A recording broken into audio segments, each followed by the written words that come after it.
Radio Foot International, Annie Gasnier.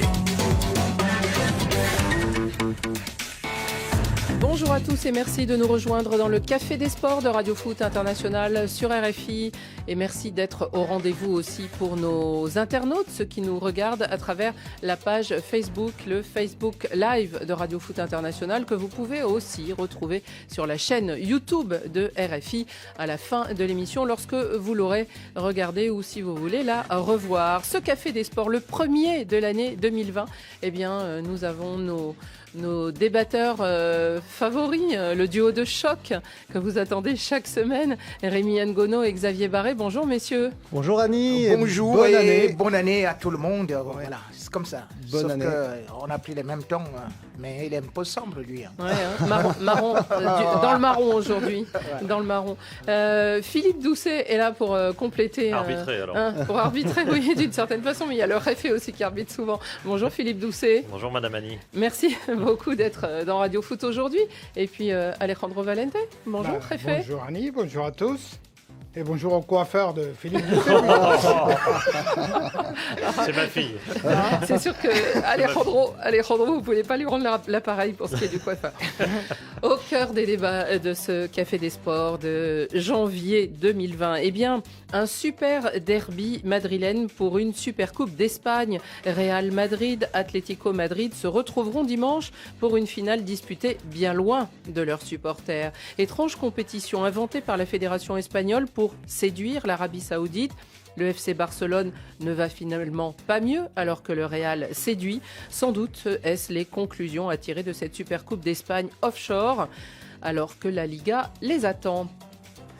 En Angleterre, Tottenham-Liverpool, le choc de la 22e journée de Premier League. Si les Reds sont en grande forme au sortir du Boxing Day, eh bien les hommes de José Mourinho vont beaucoup moins bien, d'autant plus que la malchance s'acharne sur les Spurs. Harry Kane, le capitaine, est gravement blessé après Lloris, après Sissoko, après Ndombele. Bad luck pour les Spurs. Enfin, un petit tour aujourd'hui dans Radio Foot, dans le sud Kivu, au bord du lac Tanganyika, où le football est une passion mais aussi une occupation prise au sérieux par les habitants des camps de réfugiés burundais et par leurs voisins congolais. Sébastien Bonijol du service des auditeurs de RFI y est retourné pour nous et il viendra nous raconter ça tout à l'heure dans Radio Foot. Radio Foot, le Café des Sports, et les débats sont ouverts.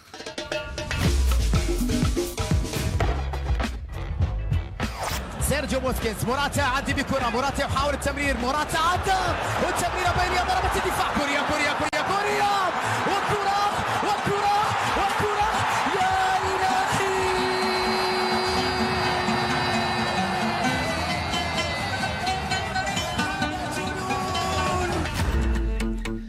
Eh bien, pour le Classico, c'est raté. L'Arabie Saoudite a eu beau mettre 40 millions d'euros sur la table. La Fédération espagnole a eu beau changer la formule de sa Supercoupe d'Espagne. La dispute pour le trophée opposera non pas Real et Barça, mais Real et Atlético. Cette Supercoupe de la discorde, comme l'a baptisé El País du côté de Madrid, est-ce un coup manqué, Alejandro Valente? Est-ce que finalement, en réorganisant une super finale, théoriquement, cette Supercoupe d'Espagne, alors on sait, elle manque de succès, elle manque de spectateurs, de supporters, mais elle aurait dû opposer le Barça, vainqueur de la Liga, et Valence, vainqueur de la Supercoupe du Roi. Eh bien, on se retrouve exactement avec la finale opposée, puisque ces deux équipes ont été éliminées.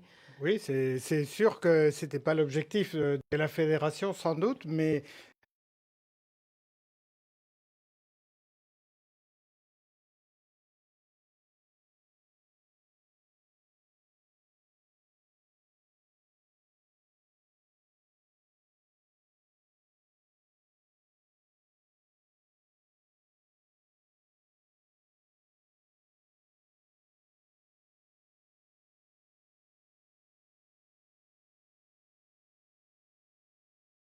L'Espagne a déjà changé plusieurs fois les formules. C'est-à-dire qu'en 1940-41, quand Atlético gagne cette coupe-là, ce n'était pas sur cette c'était presque cette formule maintenant. Et quand on voit que ça a changé dans les années 45-47, c'est devenu Eva Duarte. Donc, ça a encore changé de la formule. Donc, après cela, en 47, ça a encore changé de formule. Donc, en 82, ça a encore changé de formule. Il faut savoir que la formule... Oui, parce qu'on peut croire que c'est comme ça que subitement, il y a une injustice, que ce n'est pas une réorganisation. Ah non, je parle Toutes pas les d'une compétitions injustice, se réorganisent. Donc, en 1982, on a réorganisé et on a Rémi, vu que... on a vu que clairement, là, c'est se c'est réorganiser Mais attendez, attendez, ce monsieur, il revient là, faut arrêter de dire parce que le Barça est éliminé. Attendez, il était tout content, Alors, on va Monsieur, la référence dans le domaine, c'est Attendez, c'est le juste- Community Shield. Xavier- C'est la Charity Shield en Angleterre. Ça oppose chaque année le champion d'Angleterre au vainqueur de la Cup. Et ça a toujours été comme ça. En France, on a créé le trophée des champions. C'est on le parle champion de France. d'Espagne, on parle d'Espagne. Et Toi, en tu viens avec l'Angleterre En ou quoi? Espagne, on crée un espèce de truc pour Mais aller le ça veut vendre. dire quoi? Pour aller le vendre 120 millions d'euros On sur parle 3 ans. de Ça, l'Espagne. mais c'est Justement, n'importe quoi. justement. C'est une de altération. l'Espagne, cette coupe C'est était en une train de altération mourir. complète Elle était en du train de mourir. principe de Et la là, compétition. Là, en Arabie Saoudite, j'ai vu des stades pleins, j'ai vu des gens pleins d'enfants, et il y a beaucoup d'argent dedans. C'est quoi le football? Le spectacle et de l'argent. Non, c'est Dommage, l'argent. Xavier Barré, C'est l'argent. vous avez été éliminé. C'est l'argent, Acceptez c'est ce la que tu dis, défaite. c'est l'argent. C'est l'argent. Et alors C'est l'argent le seul motif de cette toi-même, tu compétition. le fais. Et La ce n'est- veste là, c'est d'ailleurs- avec de l'argent que tu l'as acheté. D'ailleurs, ce n'est pas une compétition, Attendez la c'est une espèce de gala de représentation. Une exhibition. Une exhibition. Voilà, donc c'est pour ça que, et c'est ce que j'ai tweeté pour ça hier, que c'est pas qui a mal. provoqué l'interrogation de beaucoup d'internautes. C'est une compétition totalement accessoire, un trophée accessoire. La Super Coupe, normalement, ça oppose le champion au vainqueur de la Coupe. Qui a dit ça? En ouverture de la saison. En Non, mais ouverture de la c'est saison. la règle C'est une européenne, façon de Rémi. lancer la saison. C'est comme ça pour la Super Coupe de l'UEFA, c'est comme ça pour le Trophée des Champions, c'est comme ça pour le Charity Shield, Community Shield en Angleterre. Et les Espagnols, tout d'un coup, décident de changer et de créer une espèce de compétition dans un seul but.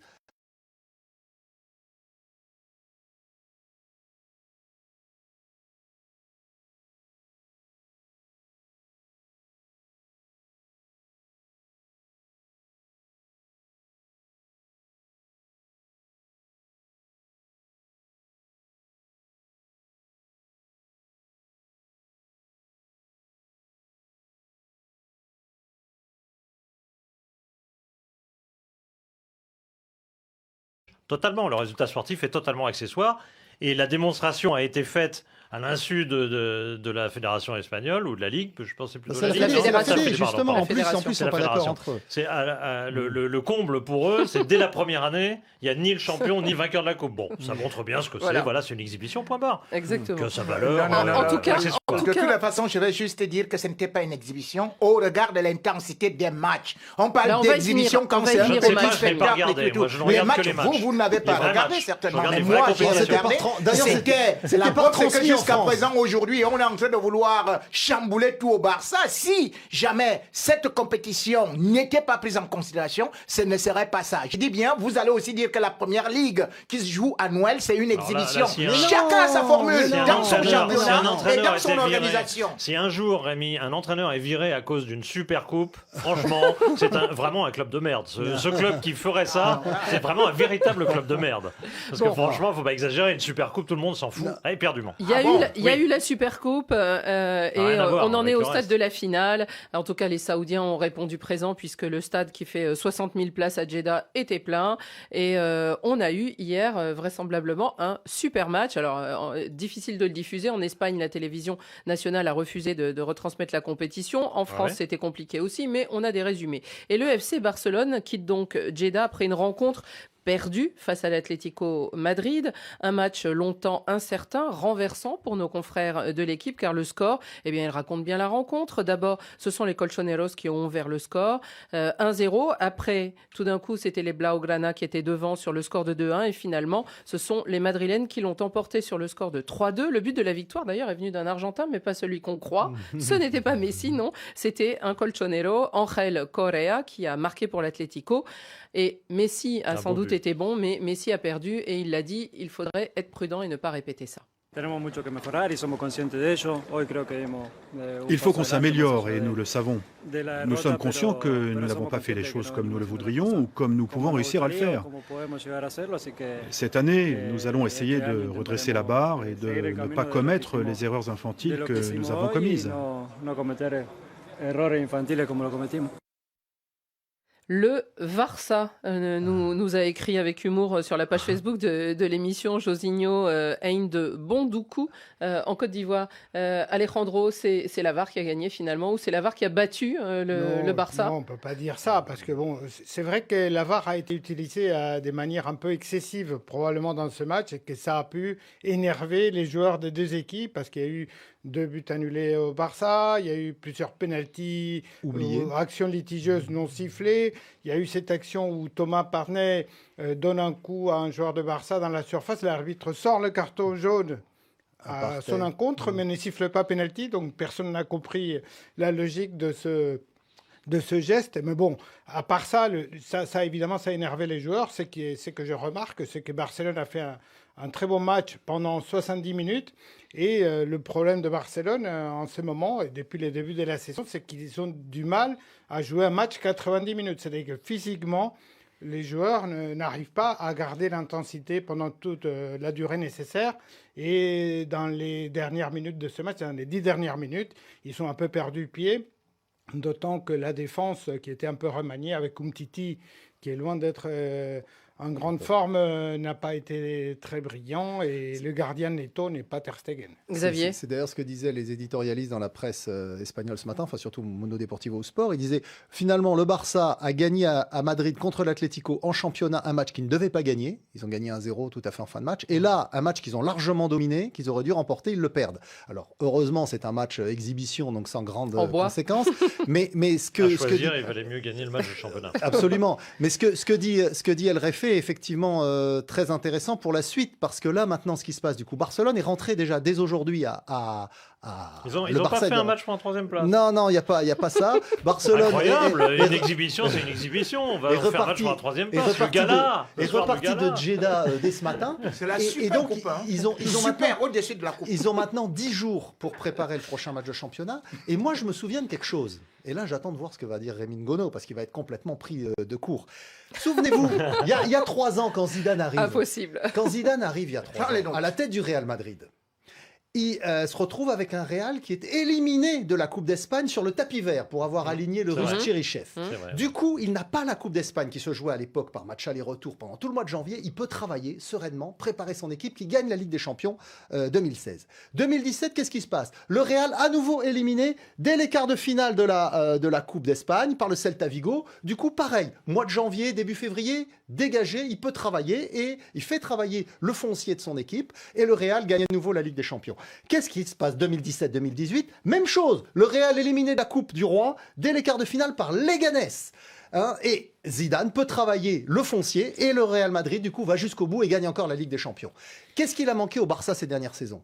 Il a manqué justement le fait qu'ils aient le moyen de retravailler un peu le foncier et ils arrivaient vraiment épuisés en fin de saison. Ils se font sortir de la Ligue des Champions par Liverpool où ils explosent au match retour à Anfield alors qu'ils avaient gagné l'aller. Donc du coup, là, Valverde et son staff ont une chance incroyable. Ils vont avoir 10 jours pour travailler, pour remettre l'équipe à bloc et justement pour éviter ces coups de mou qu'ils ont en fin de match. Théoriquement, c'est la période de l'année où il faut être en forme. Alors, on commence à être en forme. Non, il faut être en forme. Il y a les Reyes Magos en Espagne. Oui, mais il faut être en forme. Il faut être en forme en février-mars et surtout jusqu'au mois de mai.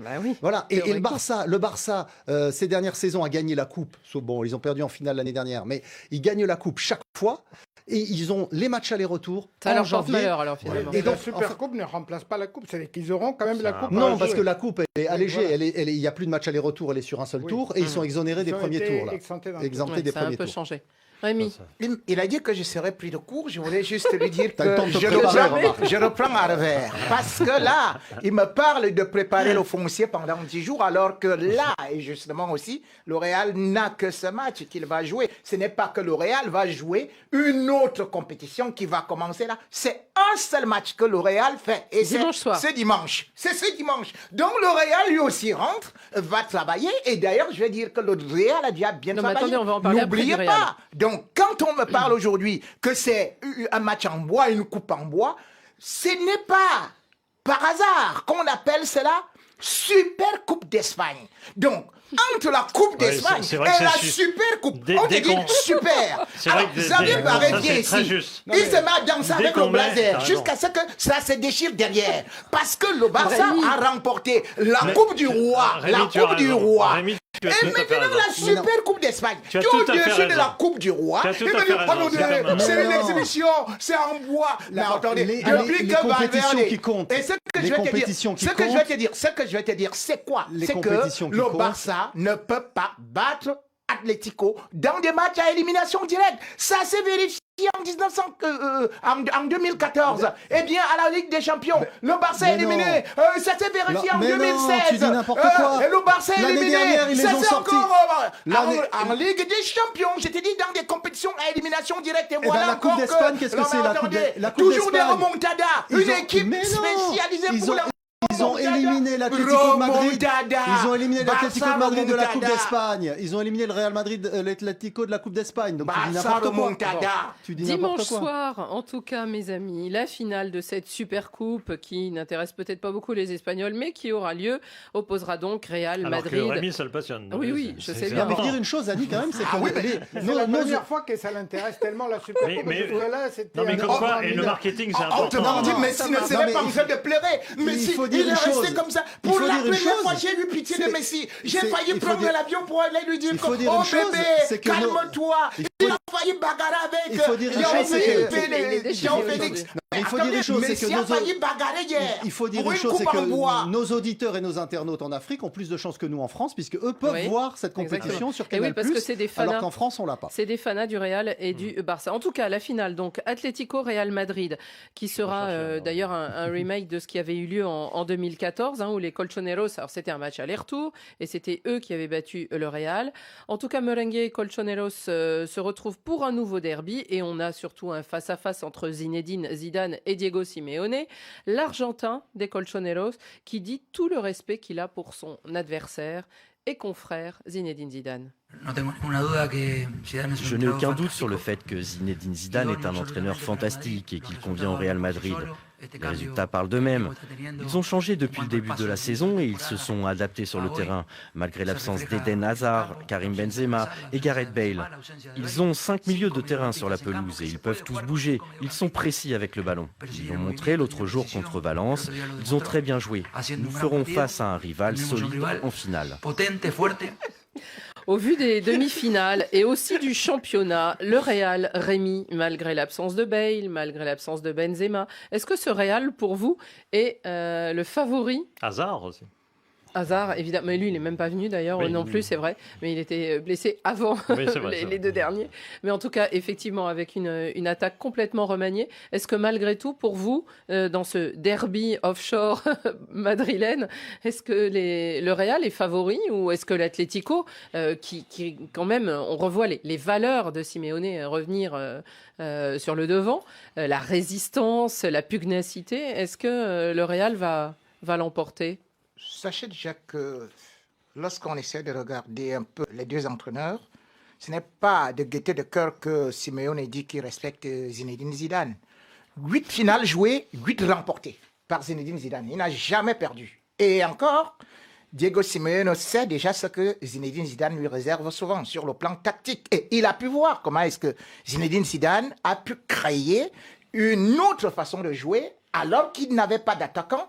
Et que Jovic n'a pas marqué pratiquement depuis plus de 600 minutes, et qu'il n'a marqué qu'un petit but depuis qu'il est venu au Real. Mais il a joué avec 5 milieux de terrain et ils ont confisqué le ballon. Or, quand on essaie de regarder, par exemple, les 28% de possession que Atlético a eu contre le Barça, mais qui a quand même réussi à gagner, je crois qu'au niveau du Real, il y a encore beaucoup plus de possibilités de changement de rythme qu'au niveau du Barça. Donc moi, je me dis, pour l'instant, le Real est sur une pente montante. Il faut savoir que depuis sa défaite, c'est d'ailleurs ce que depuis sa défaite, ça, mais le 19 octobre 2019, en Liga, le Real n'a plus perdu. Le Real a encaissé à peu près 6 buts. Or, le penalty qui a été encaissé par Thibaut Courtois, ce qui signifie qu'aujourd'hui, c'est la meilleure attaque Et d'ailleurs, c'est l'attaque la meilleure de tout le Real depuis 32 ans. Oui, non, mais il y a quand même une chose qu'il faut rappeler de temps en temps, c'est que le Real Madrid a un effectif pléthorique et de joueurs de grande qualité. Sauf qu'au début de saison, on a eu du mal à le distinguer. Comment il peut dire que c'est la meilleure attaque alors que c'est une équipe qui a beaucoup de mal à marquer. Justement, la force du Real aujourd'hui, c'est qu'il encaisse peu de buts. Et c'est un peu la réussite des Zidane a été de fermer un petit peu les vannes alors qu'en début de saison, le Real... Donc les 3 buts de Valence, là, c'était pas le Real. Les 3 buts de Retafe, c'était pas Real. Mais attendez, vous allez raconter quoi là? C'est Barça qui ne marque pas. On a eu 3 matchs d'affilée à 0-0 il y a quelques semaines. Non, mais il faut rappeler qu'en début de saison, ils avaient pris 7-3. Ils avaient pris 7-3 lors de l'International Champions Cup aux États-Unis. Ça, Rémi Ngono a dû oublier. Mais bon, c'est des matchs de démonstration. Non, mais il faut reconnaître. Il faut reconnaître à Zidane effectivement ce mérite, c'est qu'il a su adapter sa tactique aux joueurs dont il disposait et surtout de renforcer son milieu de terrain. Non, mais surtout aussi effectivement d'incorporer peu à peu les joueurs qui avaient été recrutés, qui n'étaient pas forcément ce que lui voulait, mais en tout cas ceux dont il dispose. Il a été moteur dans le recrutement. Oui, contrairement à beaucoup oui, d'entraîneurs du Real qui en c'était pas général lui, n'ont pas voix il n'a pas eu Pogba, on sait, mais malgré tout, il s'en accommode avec Valverde, avec Rodrigo. Il a pu imposer ses choix, il a pu préparer dans la deuxième partie.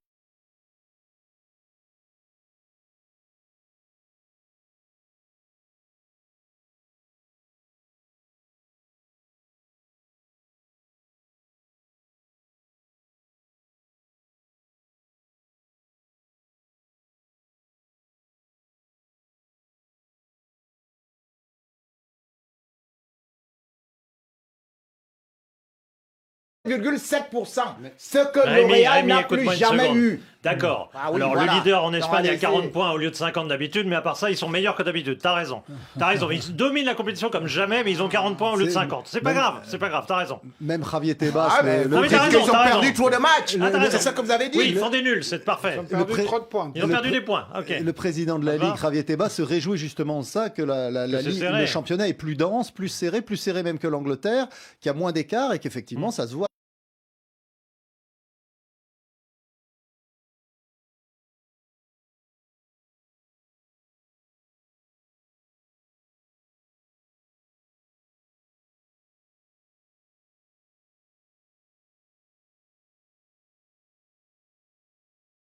D'Espagnols, mais il y aura sûrement des supporters quand même de ces deux clubs espagnols dans les tribunes. Allez, direction l'Angleterre.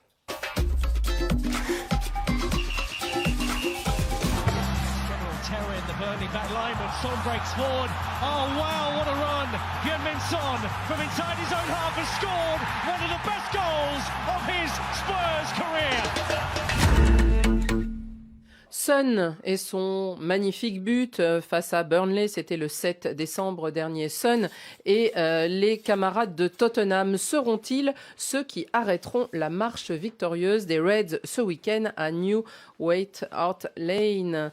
Tottenham-Liverpool, c'est the match du week-end, the match de cette 22e journée de Premier League. Mais face à des joueurs de Liverpool toujours invaincus dans leur championnat, ce sont les seuls d'Europe à être encore invaincus, eh bien l'équipe des Spurs est quand même en difficulté. Tottenham 6e, 2 défaites durant le Boxing Day et la malchance des blessures. Le capitaine et buteur emblématique, l'indispensable Harry Kane, vient tout juste de se blesser et gravement. Il sera écarté pour plusieurs mois après sa rupture de tendon de la cuisse gauche. Il y avait déjà eu les blessures de Moussa Sissoko, de Tanguy Ndombele, celle aussi, vous vous en souvenez, d'Hugo Lloris, le capitaine et gardien emblématique, touché lui au coude. Mais José Mourinho qui depuis quelques semaines dirige cette équipe, eh bien il ne s'avoue pas vaincu, même face au grand Jürgen Klopp qu'il semble respecter. Jürgen Klopp est arrivé en octobre 2015. Il y a eu beaucoup de départs et d'arrivées de joueurs. Et encore plus important, Jürgen a eu le temps de mettre en place sa philosophie, ses méthodes d'entraînement et sa touche personnelle. Il a eu de super résultats, étape par étape. La première saison, il a fini à la 6e ou 8e place, je ne sais plus trop. Et 4 ans après, ils sont champions du monde des clubs. Je pense aussi qu'ils sont la meilleure équipe au monde actuellement. Donc pas de panique, restons calmes. Mais cela ne veut pas dire que nous ne voulons pas gagner ce match. José Mourinho, on n'a pas l'habitude de l'entendre aussi doux, n'est-ce pas? Alors, respect réciproque, Jürgen Klopp, ce matin, a répondu à José Mourinho. José Mourinho est un entraîneur de classe mondiale, avec un état d'esprit spécifique. C'est toujours difficile contre une équipe de José Mourinho. Même si je ne sais pas s'il était meilleur footballeur que moi, la bonne nouvelle, c'est que ni lui ni moi, nous n'allons jouer. Il est clair aussi que personne n'a envie de jouer contre nous en ce moment. Est-ce que j'ai envie de jouer, particulièrement contre Tottenham ce week-end? Probablement pas. Mais nous n'avons pas le choix. Ni eux, ni nous. Et il nous faudra tenter de donner le meilleur.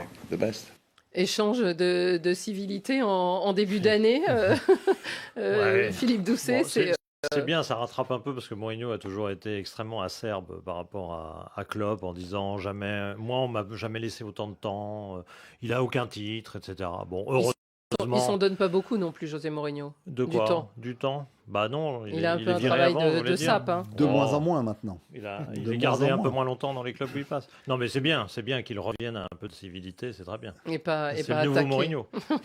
Là, on se souvient des diatribes contre Wenger. Ça fait déjà 2 mois ou 3 mois qu'il est à Tottenham et on commence à se rendre compte que l'effet Mourinho est déjà terminé. Là, pendant les 4 journées de fêtes, il a pris 4 points. 4 points sur 12 possibles. Il y avait des matchs difficiles aussi, quand même. Oui, mais enfin, c'était difficile pour tout le monde. Non et à l'arrivée... Il a joué qui? Si vous regardez des gros matchs. Si vous regardez le Big Six, il est le dernier. Il est le dernier. Arsenal a pris plus de points. Liverpool, bien sûr, ils ont fait carton plein. Manchester City, presque. À Chelsea a été meilleur aussi. Donc, c'est de la faute de Mourinho ou c'est de la faute aussi de cet effectif, alors avec les blessés en plus, mais qui se cherche depuis le début de saison. Alors se cherche. Personne n'a mis le pistolet sur la tempe de Mourinho pour qu'il aille signer à Tottenham. Non, mais Pochettino, vu qu'il était plus là, il fallait mettre quelqu'un. Oui. Et Mourinho a bien attendu en coulisses. En étant là à Londres, en refusant les propositions d'autres clubs, en se disant je vais en avoir un pour moi, ce sera Tottenham ou Arsenal, c'est Tottenham. Il était à l'affût, il attendait que ça. Et donc maintenant on le voit à l'œuvre. Alors il va sortir effectivement l'excuse que lui, c'est pas son effectif, qu'il n'a pas eu à le choisir, etc. Qu'il n'est pas là depuis longtemps. C'est la première fois qu'il arrive effectivement comme pompier. Mais qu'est-ce qui va se passer l'été prochain? Il va se passer ce à quoi on peut s'attendre, c'est-à-dire qu'il va dépenser tout l'argent que Tottenham a économisé ces dernières années en faisant venir des joueurs, probablement des joueurs qui seront liés plus ou moins à son ami Jorge Mendes. Et puis après, au bout d'1 an ou 1 an et demi, quand l'illusion Mourinho se sera dissipée, Tottenham n'aura plus qu'à tout reconstruire avec quelqu'un d'autre. Philippe Doucet, est-ce qu'ils sont en danger pour vous, les joueurs de Liverpool, ce week-end? Leur invincibilité est-elle menacée? Il y a toujours danger. La Première Ligue est quand même un championnat très relevé. Paradoxalement, cette année, c'est le plus beau leader et c'est le plus grand leader de tous les championnats. Et il est le seul à tenir le rythme, et du coup, il y a un écart considérable. Mais malgré tout, affronter tous les week-ends des équipes comme celle de Première Ligue, et notamment Tottenham, qui n'est que 6e. Ils sont combien? 6e classement. Ils ne sont que 6e. Enfin, quand vous allez à Tottenham, c'est quand même pas totalement rassurant. Malgré tout, je pense qu'effectivement, Liverpool a une marge de sécurité. De là à gagner tous les matchs, il y a bien un moment où ça va s'arrêter tout de même. Justement, Alejandro, l'invincibilité. Alors évidemment, il y a d'autres exemples et on leur en parle souvent. Et d'ailleurs, Klopp n'aime plus répondre à cette question. Mais l'invincibilité, c'est peut-être pas ce qui les intéresse le plus. Ce qui les intéresse le plus, c'est qu'ils ont 14 points d'avance sur leur premier poursuivant, qu'est Leicester City. Et évidemment, la seule mission, c'est le titre. Absolument. Bon, c'est que pour Liverpool, ça vire même à l'obsession à ce moment. Donc 30 ans. Hein. Oui. 30 ans, 1990, oui. Donc effectivement, ils ont tout en main aujourd'hui pour espérer enfin remporter ces titres. Et je pense que tout le reste passe derrière. Et aujourd'hui, on sent quand même Klopp et ses joueurs un peu portés par par cette espèce d'élan qu'ils ont pris depuis les débuts de la saison et qui est assez exceptionnel. Klopp refuse de regarder les statistiques chez Remingono, à se dire qu'ils vont exploser tous les records. Ce qu'il veut, c'est gagner match après match et essayer de remporter enfin ce titre qui va l'introniser comme le grand entraîneur de l'ère moderne de Liverpool. Rémi, du côté de Tottenham, José Mourinho, de quelles clés dispose-t-il pour finalement relever cette équipe? Alors, il a encore quelques bons joueurs dans l'effectif, et notamment il y a Son, on entendait tout à l'heure son but extraordinaire, mais est-ce que c'est une équipe capable, selon vous, elle essaye déjà de revenir dans le Big Four, mais est-ce qu'elle peut gagner et vaincre surtout ce Liverpool si fort? Il faudrait d'abord que je rappelle aux auditeurs et téléspectateurs que, contrairement à ce qu'ils sont en train de dire,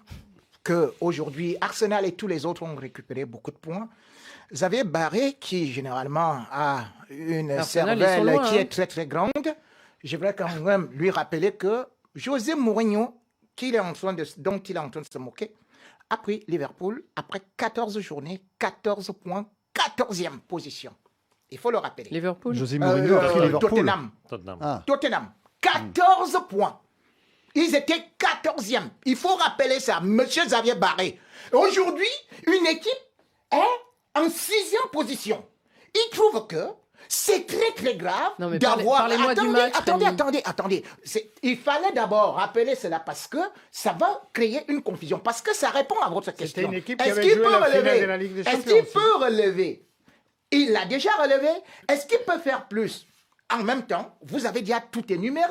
Non seulement il n'a pas recruté, non seulement aujourd'hui, le meilleur attaquant qu'il pouvait avoir est blessé, c'est-à-dire que celui qui a marqué 17 buts et 2 passes décisives, qui est le pilier de l'attaque, n'est pas là. Le gardien, qui devrait être celui qui était d'ailleurs le capitaine, Hugo Lloris, n'est pas là. Les possibilités qu'il avait au niveau du... Il est en train de reprendre. Il reprend, mais il n'a pas repris. Il n'a pas repris. C'est comme Eden Hazard n'a pas repris, même s'il va reprendre le 15. Mais il n'a pas repris. On parle des absents. Donc aujourd'hui, Tanguy Ndombele, depuis qu'il est là, ne fait que se blesser. Et puis, il faut savoir que José Mourinho se base toujours sur ce qu'on appelle le mur défensif. Et d'ailleurs, c'est ça que j'ai toujours dit, la construction d'une maison, c'est la défense. Or, quand il prend Tottenham prend beaucoup de buts. C'est exactement le même nombre de buts qu'Arsenal, c'est-à-dire 30 buts encaissés. C'est trop grave. Et il essaye de bricoler les gens au niveau de la défense. Donc pour moi, aujourd'hui, je trouve que Liverpool est beaucoup plus fort que Tottenham. Liverpool, c'est quand même plus d'un an d'invincibilité aujourd'hui. Plus d'un an d'invincibilité. Donc c'est Tottenham qui est en danger. Ce serait un vrai miracle si José Mourinho parvient quand même à s'en sortir de ce semi-naufrage où il se trouve actuellement. Mais malheureusement, comme dit... Sans ses meilleures armes. Mais comme le dit malheureusement un proverbe africain, il est difficile d'apprendre à nager quand l'eau entre déjà dans la bouche. Jürgen Klopp a aussi rendu hommage ce matin à son joueur vedette de la semaine. Alors l'humble, le modeste, mais grand et élégant meilleur joueur africain, Sadio Mané, sacré, vous le savez, à Hurghada en début de semaine. Pour l'entraîneur de Liverpool, l'aura des joueurs qui sont sacrés, qui sont distingués, retombe aussi sur tout le club. Ces 3 dernières années, nous avons eu le meilleur joueur africain dans notre équipe. Mo Salah l'a été 2 fois et il le méritait clairement. Et maintenant, c'est Sadio Mané qui le mérite aussi. C'est vraiment quelque chose de super. Et nous savons comment les choses marchent dans le monde. Forcément, ça contribue à booster à 100% l'image de notre club dans cette partie du monde. C'est une bonne chose. J'aime ça. Rémi, parlez-nous de ce meilleur joueur africain de 2019, Sadio Mané. Sadio Mané, c'est comme on peut dire, ce n'est pas seulement le meilleur joueur africain, c'est le meilleur joueur mondial de cette année. Sauf qu'il a été privé du Ballon d'Or, parce que quand vous le voyez quand même depuis qu'il est arrivé à Liverpool, c'est comme, justement, on se dit, c'est quelqu'un qui a poussé beaucoup Liverpool. On peut dire que Salah a fait beaucoup de choses, mais quand on voit quand même que voilà des joueurs achetés... Il le rappelle, Jürgen Klopp, Salah a gagné 2 fois ce prix et maintenant c'est toujours la même équipe pour l'instant. Oui, donc aujourd'hui, Sadio Mané est le joueur que tout le monde veut parce qu'il sait prendre de la profondeur, il sait dribbler et surtout, il est beaucoup rapide et il est physique. Sachez quand même aussi que Sadio Mané est le joueur mondial qui a le plus disputé le nombre de matchs. Et quand on essaie de regarder, pour une fois qu'un prix n'est pas discutable, c'est celui-là, comme meilleur buteur de la Première Ligue sans tirer le moindre penalty. Et également aussi, vous voyez quand même qu'il est vice-vainqueur de la Coupe, il est vice-vainqueur de la CAN. Il est vice-champion d'Angleterre et c'est lui qui marque les 2 buts de Liverpool en Super Coupe d'Europe. Donc, on se dit aujourd'hui que Sadio Mané, c'est le diamant pur et dur. Philippe Doucet. Non, ce qui est ce titre totalement indiscutable de Sadio Mané. Le trio est indiscutable. Après, ça aurait pu être Mahrez devant Salah ou Salah devant Mahrez. Bon. Oui, c'est vrai que les trois sont énormément distingués. C'est Salah finalement qui est deuxième. Moi, je trouve que là, ça aurait été bien, mais bon, on va respecter les votes des joueurs, des entraîneurs et autres, puisque c'est des acteurs du foot qui ont voté, donc on va respecter. Mais ça aurait peut-être été bien que ce soit Mahrez deuxième devant Salah parce qu'il a gagné la CAN. Et je trouve que valoriser la CAN, malgré tout, ça devrait avoir un impact important. Mais en tout cas, le meilleur a gagné, il n'y a pas de doute. Et ce qu'il faut souligner aussi, c'est que c'est un joueur formé en Afrique. Qui a débuté là-bas et qui a même joué en championnat, enfin pas très loin, mais enfin tout début, il a débuté à ce niveau-là, il a débuté lentement à Metz, il a même joué en national à Metz, en 3e division, il a eu une étape en Autriche, etc., puis Southampton, puis Liverpool. C'est une progression de longue haleine qui marque un personnage humble, qui est venu de très loin, et qui réussit remarquablement, qui progresse tous les ans. C'est assez exceptionnel. Xavier ? Oui, c'est ce que j'allais dire. Et d'ailleurs, je voulais lui attribuer mon carton vert pour cette semaine, Sadio Mané, parce que... Tu peux toujours. Oui, mais bon, je vais trouver autre chose. Non, mais c'est vrai que cette année, il a vraiment franchi un cap. Je pense que Mo Salah, intrinsèquement, était plus fort que lui. Mais il a tellement travaillé, il s'est tellement battu, et c'est une récompense formidable qui vient démontrer effectivement à tout un tas de jeunes que par le travail, par l'abnégation, par le courage, on peut y arriver. Et ça, c'est un magnifique exemple. Alejandro ? Je dirais que c'est la qualité de ce podium qui rehausse encore la performance de Sadio Mané. On s'était dit il y a quelques années avec les adieux d'Eto'o, de Drogba, de Yaya Touré que le football africain allait connaître une certaine traversée du désert. Aujourd'hui, on sent qu'il y a quand même une nouvelle génération extrêmement prometteuse qui est arrivée et qui va apporter, j'espère, beaucoup de joie au football africain. L'enfant de la Casamance. Quand on voit que Aubameyang n'est même pas sur le podium, ça reflète quand même la valeur des meilleurs. Bambali. Nous avons eu le maire de... Justement, on a eu le maire. Malheureusement, il n'est pas... On a eu le maire de Bambali, mais il va y aller. Il y va souvent. Non, attendez. Il y va souvent. Il va y avoir une petite trêve en Angleterre, il en profitera sûrement. Oui, bien entendu. Fin janvier. Là. Il est resté fidèle à son village. En tout cas, le match Tottenham-Liverpool, ce sera samedi à 18h, heure de Paris. Allez, un petit tour par l'Afrique.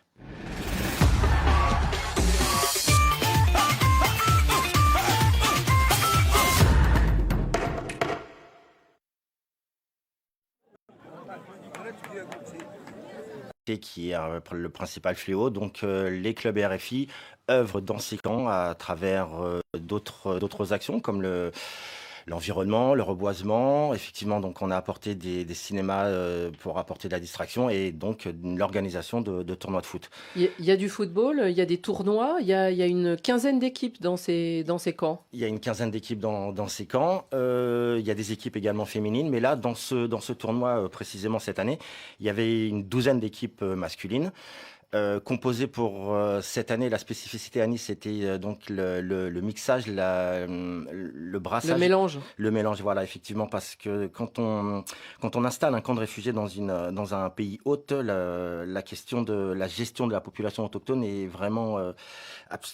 il faut l'impliquer absolument dans toutes les démarches et dans toutes les activités. Voilà, c'est ça, pour éviter de créer encore plus de jalousie ou de tension entre ces deux communautés. Donc cette année, le parti pris était de mélanger à 50% l'ensemble de ces équipes. Donc voilà, donc il y avait une intégration au nom de la pacification, au nom de la coexistence. De la coexistence, des valeurs de partage, de respect. Voilà. Alors c'était vous qui étiez l'arbitre, n'est-ce pas, quand on entend les coups de sifflet sur les images qu'on voit derrière, 4000 000 spectateurs autour d'un terrain. Il n'y a pas vraiment de barrière. Il n'y a pas vraiment... Les lignes sont dessinées, mais sont un peu difficiles à voir. Il n'y a pas d'assistance vidéo non plus. Il n'y a pas d'assistance vidéo. Même si à un moment je mime la VAR, mais il n'y est pas, malheureusement. Et grâce à votre sifflet, grâce à la réputation des RFI, vous avez réussi à diriger ces 2 petites finales. Bon, je vous cache pas que je ne suis pas arbitre de profession. J'ai vu d'ailleurs... Mais vous êtes vivant, vous êtes rentré. J'ai vu l'ampleur du poids que c'était d'être arbitre. J'ai vu l'influence qu'on pouvait avoir sur un terrain. Alors même si, effectivement, comme on peut le voir sur les images, il y avait donc la présence de la police armée un peu à outrance pour assurer la sécurité du match. Effectivement, les conditions d'arbitrage étaient un peu, comment dirais-je, un peu sommaire, effectivement. Alors, donc nous sommes... Il y avait des juges assistants de chaque camp. Sur le premier match, il n'y avait pas d'arbitre assistant, ce qui m'a bien pénalisé, je vous le cache pas.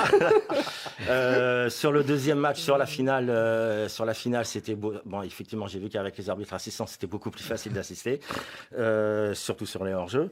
Alors bon. Et là, vous parveniez quand même à courir. Oui. Alors.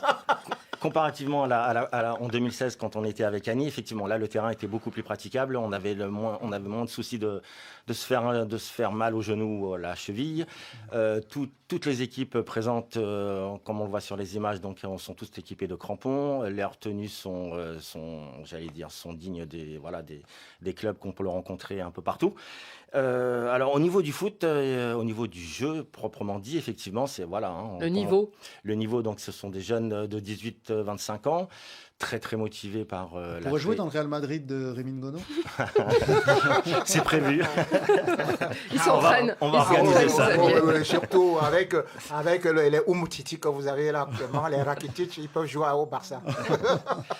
D'ailleurs, on peut citer un des joueurs qu'on a rencontré sur place qui nous disait que ce tournoi était une bulle d'oxygène dans un océan de tracas. Donc effectivement, cet apport du football leur permet de les distraire, d'apporter un peu de distraction parce que l'inactivité, comme partout, fait des ravages. Donc voilà, à travers ce sport qui est, pour en citer un autre, reste indéniablement un facteur d'unificateur des peuples. Et même un autre qui nous disait que c'était une vraie occasion de transcender les tensions qui minent leur quotidien. Donc ces tournois de foot permettent d'apporter un peu de distraction, de les occuper, autre que effectivement ce que vous avez cité Annie, les cinémas de projection, les bibliothèques et les ludothèques. Alors, la session carton va se réduire. Xavier avait déjà donné un carton vert à Sadio Mané. Vous allez donner un carton ou des cartons verts à tous ceux qui vous ont aidé sur cette opération, Sébastien. Alors, tout d'abord, je vais bien évidemment citer mon premier carton vert, donc sera attribué au comité olympique, qui a donc lancé un projet dans ce camp pour la promotion du sport dans les camps, comme je vous l'avais dit. Bien évidemment, je suis obligé de citer l'équipe du club RFI de Lucenda pour la bonne organisation du tournoi. Je vais remercier également le club de Cergy-Pontoise, le club de la région parisienne, qui nous ont fourni tous les équipements, les maillots, les chaussettes. Les crampons. Et les crampons. Parce que quand on y était allé, il faut vous dire, en 2016, les crampons, ceux qui sortaient passaient leur paire de chaussures à ceux qui rentraient. Les maillots, c'était pareil. Et donc, c'était pas très, très abouti, les pauvres, mais ils s'en arrangeaient. Et bien évidemment aux équipes du HCR qui, sans elles, rien ne se serait produit. Voilà pour ce qui est en tout cas de ce coin d'Afrique où les clubs RFI essayent d'apporter un peu de lumière et un peu de distraction. Hein, voilà, c'est ça, un peu de joie, un peu de gaieté. Si on peut le faire à travers le football, ça nous fait à tous grand plaisir. Et tout est écrit sur votre t-shirt, Club RFI, pour ceux qui nous regardent. On est ensemble, n'est-ce pas ? Ensemble. Et on vous en parlera sur la page Facebook de Radio Foot International. On vous mettra quelques photos sur ces terrains de foot, sur ces joueurs aussi qui participent et qui ont participé ces temps-ci pour répondre à l'appel des clubs RFI. C'est la fin de ce Radio Foot International. Merci beaucoup, messieurs, d'y avoir participé aujourd'hui. Merci aussi donc à l'équipe vidéo, à Swell Kedir qui était là avec Dominique Fian. Merci à Laurent Salerno qui était à la réalisation. Pierre Guérin et David Finzel m'ont aidé à préparer l'émission et on se retrouve lundi. Merci à tous.